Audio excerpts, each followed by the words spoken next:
السلام عليكم ورحمة الله وبركاته. بسم الله العظيم القدرة والشان، شديد البطش والبرهان، حافظ الدين والقرآن. بسم الله ما شاء الله كان، وما لم يشأ لم يكن، ولا حول ولا قوة إلا بالله العلي العظيم. الحمد لله رب العالمين، والعاقبة للمتقين، والصلاة والسلام على أشرف المرسلين وعلى آله وصحبه أجمعين، أما بعد. فقد قال الله تعالى في القرآن العظيم والفرقان المجيد: أعوذ بالله من الشيطان الرجيم، بسم الله الرحمن الرحيم. ومن أظلم ممن منع مساجد الله أن يذكر فيها اسمه وسعى في خرابها أولئك ما كان لهم أن يدخلوها إلا خائفين، لهم في الدنيا خزي ولهم في الآخرة عذاب عظيم. صدق الله العلي العظيم. وقال نبينا وحبيبنا وسيدنا وقرة أعيننا وثمرة فؤادنا محمد رسول الله صلى الله عليه وسلم: من آذى ذميا فقد آذاني، ومن آذاني كنت خصمة يوم القيامة. صدق النبي صلى الله عليه وسلم. எல்லா புகழும் புகழ்ச்சியும் ஏக இறைவனாகிய அல்லாஹ் ஒருவனுக்கே உரித்தாகுக. அவனின் சாந்தியும் சமாதானமும் ஈருலக வேந்தர் முஹம்மது ரசூலுல்லாஹ் ஸல்லல்லாஹு அலைஹி வஸல்லம் அவர்களின் மீதும், அவர்களின் அடிச்சுவடை அப்படியே அடிபிரளாமல் பின்பற்றிய உத்தம சத்திய சஹாபாக்கள், தாபிஈன்கள், தபஉ தாபிஈன்கள், நாதாக்கள், சுஹதாக்கள், அவுலியாக்கள், நம் பெற்றோர்கள், உஸ்தாதுமார்கள், மனைவி மக்கள், இங்கே அமர்ந்திருப்பவர்கள், இன்னும் வர இருப்பவர்கள், நம் ஊர்வாசிகள், அயல்வாசிகள், கபருவாசிகள், உலக முஸ்லிம்கள் அனைவர்களின் மீதும் என்றென்றும் குறைவின்றி நிறைவாக நின்று நிலவட்டுமாக. புனிதமான இந்த நாளில், அவனுக்கு பிடித்தமான இந்த இடத்தில் அல்லாஹ் நம் அனைவர்களையும் ஒன்று கூட்டியதைப் போல நாளை ஜன்னத்துல் ஃபிர்தௌஸ் என்னும் உயர்தரமான சுவனத்தில் கண்மணி முஹம்மது ரசூலுல்லாஹ் ஸல்லல்லாஹு அலைஹி வஸல்லம் அவர்களோடு நம்மையும் நம்மை சார்ந்த அத்துணை பேர்களையும் ஒன்று கூட்டியல் புரிவானாக. நோய்கள் அனைத்தையும் ஷிஃபாவாக்கி தந்தல் புரிவானாக. அன்பிற்கினிய அல்லாஹ்வின் நல்லடியார்களே, நவம்பர் 26வது நாளை இந்திய அரசியல் அமைப்பு அமைக்கப்பட்ட நாளாக நமது தேசத்தில் 1946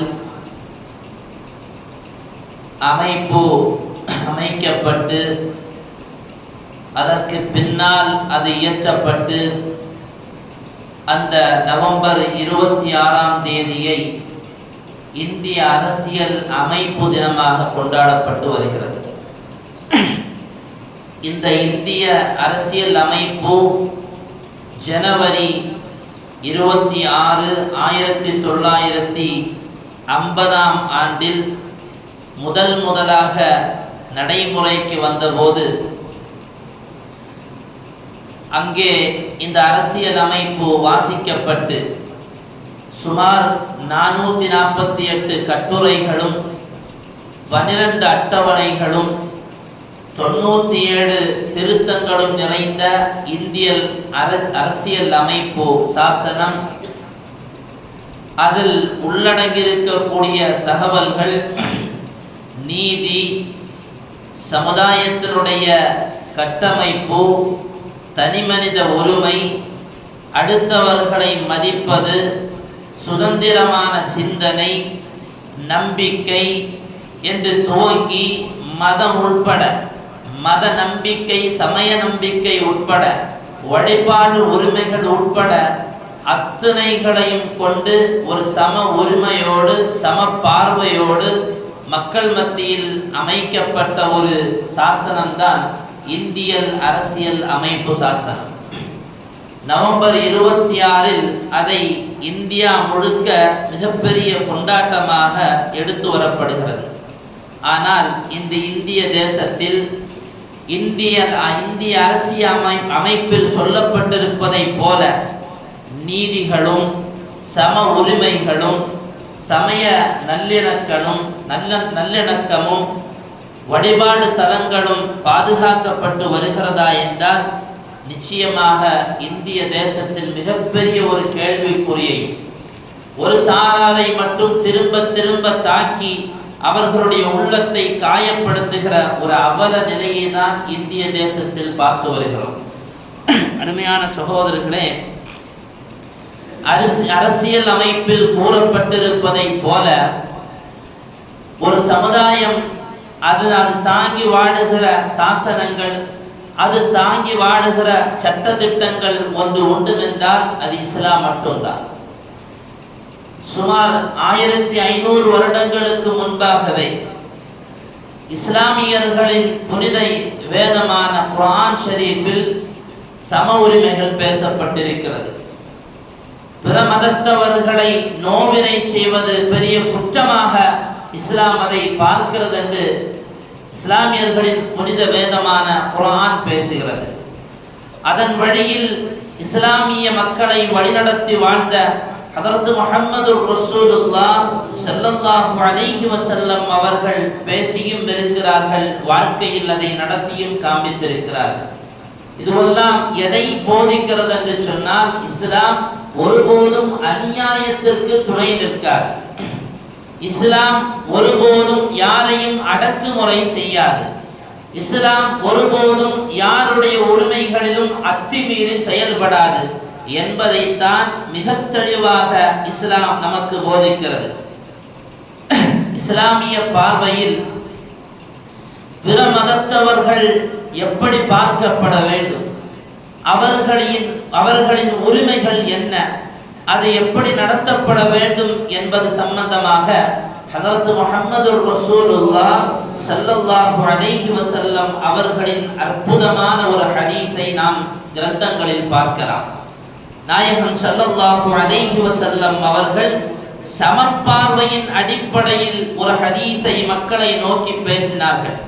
அலா மன் ظلم முஆஹிதன், எந்த ஒரு பிரமதத்தை சார்ந்தவனும் அநியாயமாக தீங்கிழைக்கப்பட்டார், அவின்தகஸஹு அல்லது அவனுடைய உரிமைகள் பறிக்கப்பட்டார், அவ் கல்லஃபஹு ஃபௌக தாகதிஹி அவனுடைய சக்திக்கு மீறிய சுமைகளை கொண்டு அவன் சுமத்தப்பட்டார், அவ் அகத மின்ஹு ஷைஅன் பிகைரி தீபி நஃப்ஸின் அவனுடைய உரிமைகள் அவனிடத்திலிருந்து எடுக்கப்பட்டால் ஃபஅன ஹஜீஜுஹு யௌமல் கியாமா நாளை மறுமையில் அந்த பிரமதத்தை சார்ந்தவனுக்கு சார்பாக அவனுக்காக வேண்டி வாதிடுகிற வழக்கறிஞராக நாளை மறுமையில் ரப்புக்கு முன்னால் நான் வந்து நிற்பேன் என்கிறார்கள் முஹம்மது ரசூலுல்லாஹ் ஸல்லல்லாஹு அலைஹி வஸல்லம்.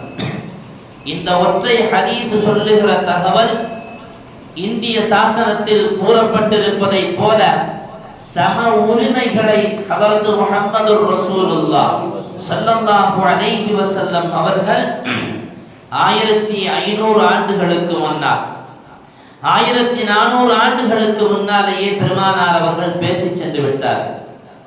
ஸல்லல்லாஹு அலைஹி வஸல்லம் அவர்கள் ஒருபோதும் அநியாயத்திற்கு துணை நிற்கவில்லை. நாயகமிடத்தில் வந்து இஸ்லாத்தை ஏற்றுக்கொண்டவர்கள் எல்லாம் பெருமானார் அவர்களின் பண்புகளை பார்த்து இஸ்லாத்தை ஏற்றுக்கொண்டார்கள்.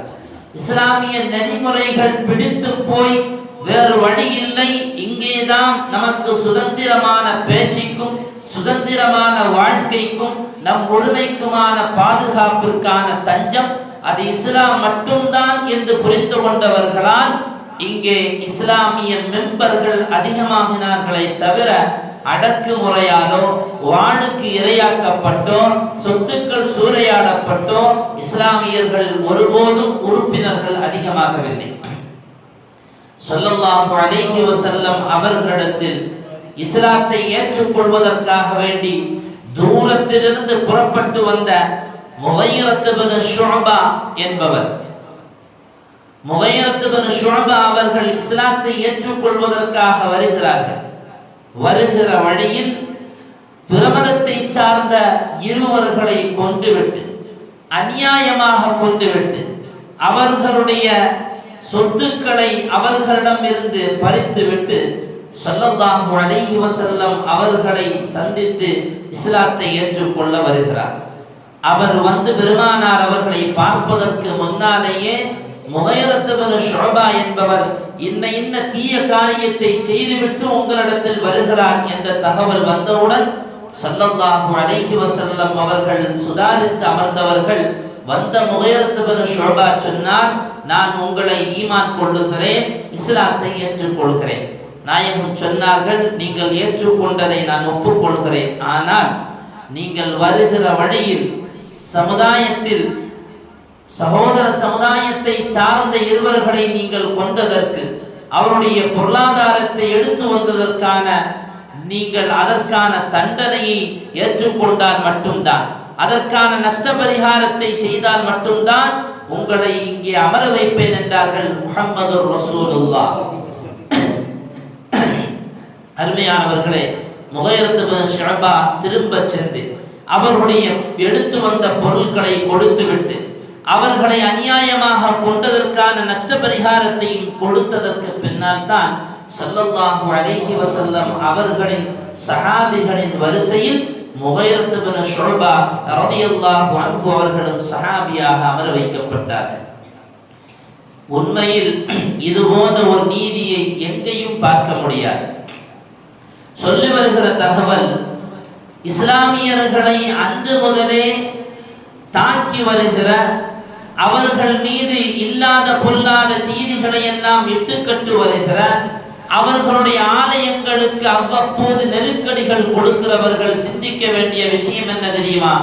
என் ஹபீப் முஹம்மது ரசூலுல்லாஹ் ஸல்லல்லாஹு அலைஹி வஸல்லம் அவர்களும் சரி, அவர்கள் மூலமாக வழங்கப்பட்ட வேதமும் சரி, அவர்களுக்கு பின்னால் வாழ்ந்த சஹாபாக்களும் சரி, அவர்களை தொடர்ந்து வாழ்ந்த தாபிஈன்களும் சரி, அவர்கள் மூலமாக வழிநடத்தப்பட்ட மார்க்க விற்பன்னர்களும் சரி, யாருமே அநியாயத்திற்கு துணை போகவில்லை. வேண்டுமானால் ஒரு படி மேலே போய் சொல்வதாக இருந்தால் எங்கள் ஹபீபருடைய வாயிலிருந்து வந்து விழுந்த வார்த்தை என்ன தெரியுமா? மன் ஆதானி திம்மியன், மன் ஆதா திம்மியன். ஒரு பிரமதத்தை சார்ந்தவனை யாராவது ஒருவர் நோவினை செய்தால் ஃபகத் ஆதானி, என் ஹபீப் சொன்னார்கள், அவன் என்னை நோவினை செய்தவன். ஒமன் ஆதானி, அப்படி ஒருவன் என்னை நோவினை செய்தான் என்று சொன்னால் ஃபகத் ஆதல்லாஹ், அவன் அல்லாஹ்வை நோவினை செய்தவன். எங்கள் பாரம்பரியம் எங்கே போய் முடிகிறது என்று சொன்னால், படைத்த ரப்புல் ஆலமீன் வரையிலையும் போகிறது என்று சொன்னால், யாரையும் இஸ்லாம் அநியாயமாக தாக்குவதற்கோ அநியாயமாக அவருடைய சொத்துக்களை சூறையாடுவதற்கோ ஒருபோதும் அனுமதி இல்லை என்பதைத்தான் இது போன்ற ஹதீஸ்களும் நிகழ்வுகளும் நம்மை நோக்கி சொல்லுகிற பாடம். குற்றச்சாட்டுக்கள், தேவையில்லாத இட்டுக்கட்டுக்கள் 1000 எங்கள் மீது வைக்கப்படலாம், எங்களுக்கு ஒன்றும் அது புரிதல்லவே. ஸல்லல்லாஹு அலைஹி வஸல்லம் அவர்களுக்கு முன்னால் வாழ்ந்த நபிமார்கள் வரையிலையும் இட்டுக்கட்டுக்கள் அதிகமாக சுமத்தப்பட்டார்கள். ஆனால் நீதி ஜெயித்தது, நியாயம் வெற்றி பெற்றது, அநியாயம் சமுதாயத்தில் நிற்கவில்லை. காற்றாற்று வெள்ளம் வந்து அடித்து செல்வதை போல அநியாயங்கள் அடித்து ஓரம் கட்டப்பட்டதாகத்தான் வரலாறுகள் சொல்லித் தருகிற தகவல். பிற மதத்தை சார்ந்தவனும் அவன் கொண்டிருக்கிற கொள்கையையும் அவன் வணங்கி வருகிற வழிபாடுகளையும் இஸ்லாம் ஒருபோதும் மறுக்கவில்லை, அதை எதிர்க்கவில்லை. சொல்லுகிற தகவல் என்ன தெரியுமா? வலா தசுப்புல்லதீன யதுஊன மின் தூனில்லாஹ், பிற மதத்தை சார்ந்தவர்கள் வணங்கி வழிபடுகிற தெய்வங்களையோ அல்லது அவர்களுடைய ஆராதனைகளையோ நீங்கள் பழித்து பேச வேண்டாம். இஸ்லாம் சொல்லுகிற தகவல், எங்களை இஸ்லாம் பண்படுத்துகிற முறைகள் இதுவெல்லாம். ஒரு அன்சாரி சஹாபி மதவாதங்களை தூண்டுகிற இந்த காலத்தில் உச்ச நீதிமன்றம் 2022-21 அக்டோபர் மாதத்தில் பேசிய வார்த்தை என்ன தெரியுமா? உச்ச நீதிமன்றத்தின் நீதிபதிகளுடைய குமுறல்கள், மதவாதங்கள் இங்கே இந்திய தேசத்தில் அதிகமாகி போய்விட்டது. ஒரு சாரார் இஸ்லாமியர்களின் மீது மதவாதங்கள் அடிச்சு அமர்த்தப்படுகிறது என்று நாங்கள் கவலைப்படவில்லை. 2022 அக்டோபர் 21 நாள் இந்தியாவுடைய உச்ச நீதிமன்றத்தினுடைய நீதிபதிகள் வரையிலையும் கவலைப்பட்டார்கள் என்றால் எந்த அளவிற்கு இஸ்லாமியர்கள் மீது கெட்டவிழ்த்து விடப்படுகிறது அவதூறுகள் என்பதை நினைத்து பார்க்க வேண்டும். இங்கே ஒருபோதும் இஸ்லாமியன் மதவாதத்தை ஏற்படுத்தவில்லை. அதற்கு சான்றாக ஏராளமான வரலாற்று செய்திகளில் ஒன்றுதான் ஸல்லல்லாஹு அலைஹி வஸல்லம் அவர்களின் காலகட்டத்தில் சந்தையில் வந்து ஒரு யஹூதி தன்னுடைய வியாபார பொருட்களை விற்றுவிட்டு அவன் விற்ற பொருளுக்கு அவன் சொன்ன காசை விடவும் அவனுக்கு குறைவாக கொடுத்த போது கரிஹபு, அதை அவன் வெறுத்தான். இதை ஏற்றுக்கொள்ள முடியாது என்று சொன்னான். லா லா, நான் ஏற்றுக்கொள்ள மாட்டேன். வல்லதி இஸ்தஃபா மூஸா அலைஹிஸ்ஸலாம் அலல் பஷர், மனிதர்களிலிருந்து புனிதராக தேர்ந்தெடுக்கப்பட்ட மூசாவினுடைய ரப்பின் மீது சத்தியமாக சொல்லுகிறேன், இந்த பணம் நான் ஏற்றுக்கொள்ள மாட்டேன். என் பொருளுக்கான பணம் எனக்கு நியாயமாக வேண்டும் என்று ஹஜ்ரத் மூஸா அலைஹிஸ்ஸலாம் அவர்கள் மீது அவர்களை சொல்லி ரப்பின் சத்தியமிட்டு பேசுவார். இதை கேட்டுக் கொண்டிருந்த ஒரு அன்சாரி தோழர், சந்தையில் நின்று கொண்டிருந்தவர், பக்கத்தில் வந்து சொல்லுவார், எங்கள் ஹபீப் வாழுகிற இந்த காலத்திலேயே மூசா நபியினுடைய ரப் என்று சொல்லி நீ சத்தியம் இடுகிறாயா என்று சொல்லி லத்திம வஜ்ஹு, அவருடைய முகத்தில் ஓங்கி அறைந்தார். எதுவும் பேசாத அந்த யஹூதி ஸல்லல்லாஹு அலைஹி வஸல்லம் அவர்களின் தர்பாருக்கு வந்து நின்று சொல்லுவார், எனக்கான நீதி வேண்டும், எங்களுக்கு பாதுகாப்பு தருவேன் என்று நீங்கள் பேசியிருக்கிறீர்கள். உங்கள் சமுதாயத்தை சார்ந்த ஒருவர் என்னை இதற்காக வேண்டி அடித்து விட்டார் என்று சொல்லி நடந்த விஷயத்தை எல்லாம் சொல்லுவார். பெருமானார் ஸல்லல்லாஹு அலைஹி வஸல்லம் அந்த அன்சாரி சஹாபி அழைத்து கேட்பார்கள், லிமல்ல தம்தவஜிஹு, எதற்காக வேண்டி அவருடைய முகத்தில் நீ கையை வீசினாய்? நடந்ததை சொன்னார். ஸல்லல்லாஹு அலைஹி வஸல்லம் அவர்களின் பொன்வதனம் அப்படியே வேகமாக நிறம் மாறி போய், அடுத்தது தவறு, நீ செய்தது தவறு என்கிறத பெருமானார் ஸல்லல்லாஹு அலைஹி வஸல்லம் அவர்களுடைய வதனத்திலேயே அவருடைய கோபத்தை கொப்பளித்து காமித்தார். அருமையான சகோதரர்களை, இஸ்லாம் யாரையும் கொடுக்க நினைக்கவில்லை, சமதர்மத்தை போதிக்கிற மார்க்கம் இஸ்லாம். இன்றைக்கு இந்திய தேசத்தில் மிகப்பெரிய சோதனையாகவும் இஸ்லாமியர்களுக்கு மிகப்பெரிய பாரமாகவும் அவ்வப்போது நடக்குகிற மிகப்பெரிய கொடூரமான ஒரு செய்தி, இஸ்லாமியர்களுக்கு சொந்தமான இஸ்லாமியர்கள் புனிதமாக நினைக்கிற பள்ளிவாசல்கள் சூறையாடப்படுகிற நிகழ்வு. பாபர் மசூதியை துவங்கிய நாளிலிருந்து இதுவரையிலேயும் பெரிய பெரிய பள்ளிவாசல்களும் அங்கங்கே சின்ன சின்ன பள்ளிவாசல்களும் எல்லாம் இடிக்கப்பட்டு தங்களுக்கு சொந்தமானது என்று அநியாயமாக பேசப்பட்டு வருகிற நிகழ்வுகளை நாம் மட்டுமல்ல, பிற மதத்தில் நடுநிலையாக சிந்திப்பவர்கள் கூட பேசுகிற தகவல் அநியாயம் தலைவிரித்தாடுகிறது என்பதாக நமக்கு தெரியும். முகலாய பேரரசரில் ஒருவரான பாபர், அவர் 3 பள்ளிவாசல்களை, மிகப்பெரிய பள்ளிவாசல்களை நம்முடைய தலைநகரத்தில் கட்டி அமைத்தார். ஒன்று பாபர் மசூதி, இன்னொன்று ஞானவாபி என்கிற பள்ளிவாசல், மூன்றாவதாக இப்போது விமர்சனத்திற்கு சர்ச்சைக்கு ஆளாக்கப்பட்டிருக்கக்கூடிய சம்பல் மாவட்டத்தில் சாந்தோசி என்று சொல்லப்படுகிற நகரத்தில் இருக்கிற ஷாஹி என்கிற அந்த மஸ்ஜித் பள்ளிவாசல். இந்த 3 பள்ளிவாசல்களும் 2 பள்ளிவாசல்கள் அவர்கள் நினைத்ததை போல ஆக்கினாலும் 3வது ஒரு பள்ளிவாசல் அநியாயமாக கை வைக்க துவங்கி இருக்கிறார்கள்.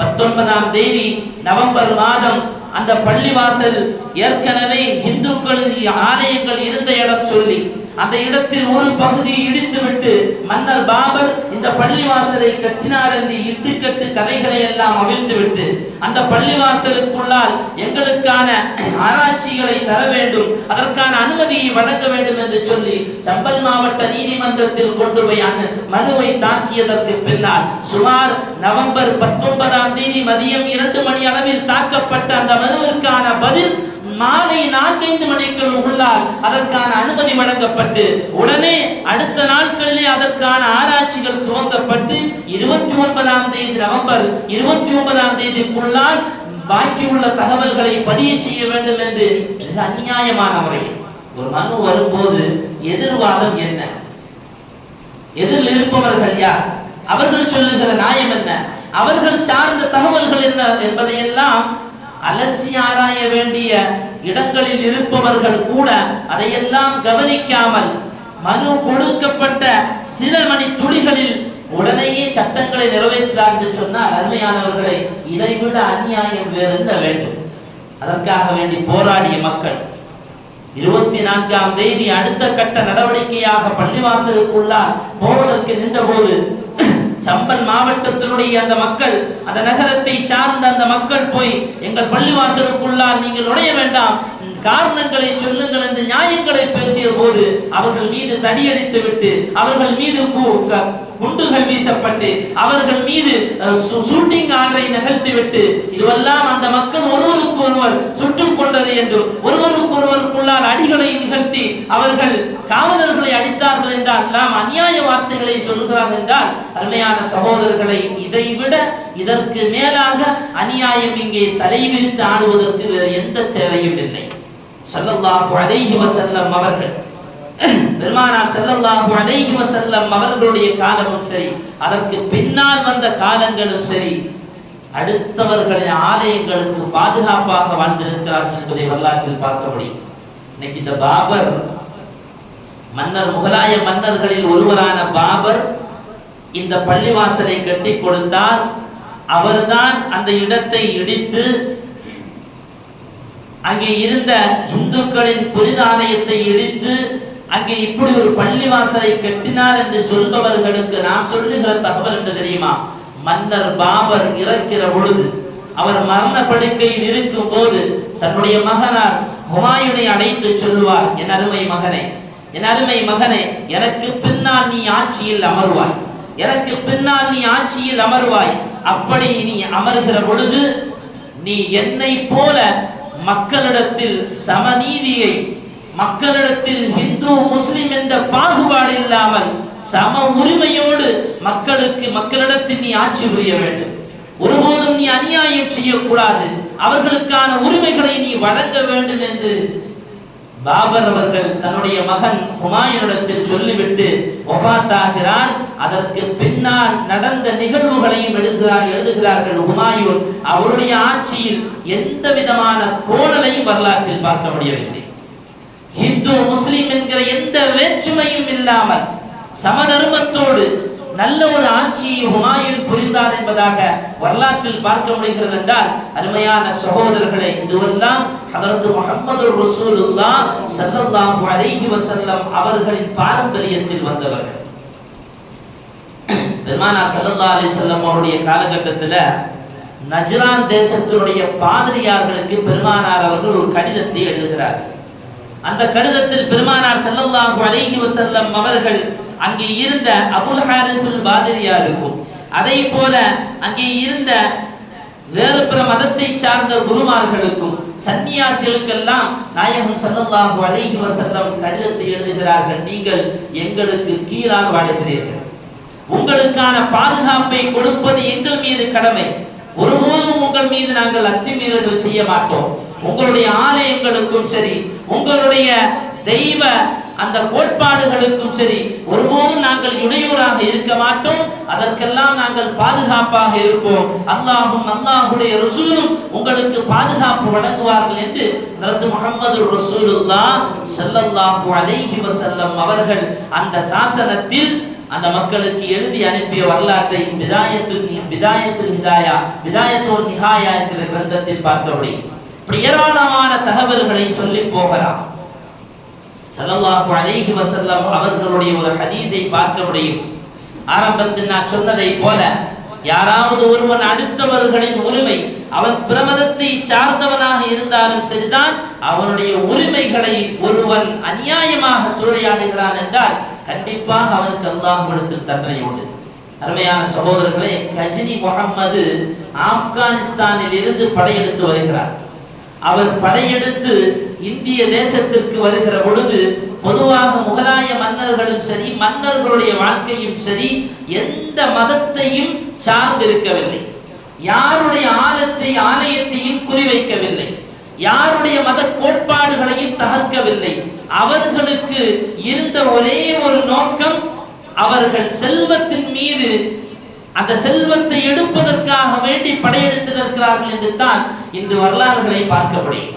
அப்படி கஜினி முகமது அவர்கள் ஆப்கானிஸ்தானில் இருந்து படையெடுத்து இங்கே வந்தபோது அவர் எத்தனையோ ஆயிரம் ஆலயங்களை கடந்து, எத்தனையோ கோவில்களை கடந்து இந்திய தேசத்தில் வந்தார். வருகிற வழியில் இருந்த எந்த கோவிலுடைய செங்கலை கூட தொட்டு பார்க்கவில்லை. அதில் இருக்கக்கூடிய சிமெண்ட்களை கூட உரசி பார்க்கவில்லை. அவர் வந்த நோக்கம், நான் போகிற இடத்தில் இருக்கக்கூடிய பொருளாதாரத்தை எடுத்து செல்ல வேண்டும் என்று தான். கடந்து வந்த பாதைகளில் இருந்த எந்த பிரபலத்தை சார்ந்தவர்களுடைய ஆலயங்களையோ கோவில்களையோ அவர்களுடைய சமயம் சார்ந்த கோட்பாடுகளையோ அழிக்கவோ தகர்க்கவோ இல்லை. இது கஜினி முகமது மட்டுமல்ல, இது போல வாழ்ந்த அத்தனை முகலாய மன்னர்களும் சரி, இந்தியாவை ஆண்ட சுல்தான்களும் சரி, அத்தனை பேர்களும் இப்படித்தான் வாழ்ந்திருக்கிறார்கள் என்கிற அருமையான தகவல்களை வரலாற்றை படிப்பவர்களுக்கு தெரியும். ஸல்லல்லாஹு அலைஹி வஸல்லம் அவர்களுக்கு வழங்கப்பட்ட குர்ஆன் சொல்லுகிற செய்தி என்ன தெரியுமா? உலகத்திலேயே மிகப்பெரிய அநியாயக்காரன் ஃபமன் அظلم மிம்மன் மனஅ மசாஜித் அல்லாஹ். உலகத்திலேயே மிகப்பெரிய அநியாயக்காரன் அல்லாஹ்வுடைய பள்ளிவாசல்களில் வணங்க வருபவர்களை தடுத்து அங்கே அல்லாஹ்வை நினைவு கூறுபவர்களுக்கு இடையூறுகளை வணங்குபவர் தான் மிகப்பெரிய அநியாயக்காரன் என்பதை குர்ஆன் மிக தெளிவாகவே சொல்லித் தருகிறது. எங்களிடத்தில் இங்கே நியாயங்கள் சொல்வதற்கான தளங்கள் இல்லாமல் போகலாம். எங்கள் பக்கம் நியாயங்கள் நிறைந்திருக்கிறது என்று வாதிடுவதற்கு எங்களுக்கு ஆட்கள் இல்லாமல் போகலாம். ஆனால் எங்களுடைய ரப்பு எங்களுக்கு உண்டு. அதற்கு யாக்கூப் நபி அலைஹிஸ்ஸலாம் அவர்கள் சொன்ன வார்த்தை, இன்னமா அஷ்கு பத்தி வ ஹுஸ்னி, என்னுடைய துக்கமும் கவலையும் எல்லாம் நான் முறையிடுவது இலல்லாஹ், என் ரப்பிடத்தில் நான் முறையிடுவேன். வா அலமு மினல்லாஹி மா லா தஅலமூன், நீங்கள் அறியாத நிலைகளில் எல்லாம் ரப்பினுடைய அருளை நான் பெற்றிருக்கிறேன், நான் அறிந்திருக்கிறேன் என்று அதற்கு யாக்கூப் நபி அலைஹிஸ்ஸலாம் அவர்களை சொன்னதை போல இந்தியாவினுடைய மூலை முடுக்கில் வாழுகிற எல்லா மக்களுக்கும் சரி தெரியும், இது அநியாயமாக இஸ்லாமியர்கள் மீது அவிழ்த்து விடப்பட்டிருக்கிறது. அவர்களுக்கு சொந்தமான சுமார் 500 ஆண்டுகள் பழமையுள்ள மிகப்பெரிய பள்ளிவாசல் அவர்களுக்கு சொந்தமானதை அநியாயமாக சூறையாட பார்க்கிறார்கள் என்பதை மிக தெளிவான மக்களுக்கு தெரிகிறது. அருமையான சகோதரர்களே, இந்த நேரத்தில் நாம் செய்ய வேண்டிய வேலை என்ன தெரியுமா? ரப்பிடத்தில் முறையிட வேண்டும்.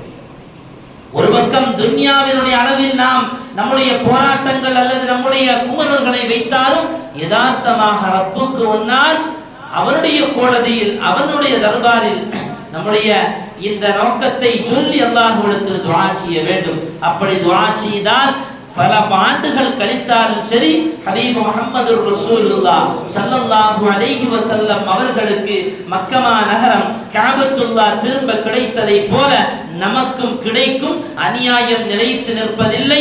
அநியாயம் கண்டிப்பாக அது அடித்து ஒடுக்கப்படும் என்பதில் எந்தவித மாற்று கருத்தும் இல்லை. பெண்களிடத்தில் சொல்ல வேண்டும், முஸல்லாவில் அமர்ந்து துஆ செய்வதற்கு.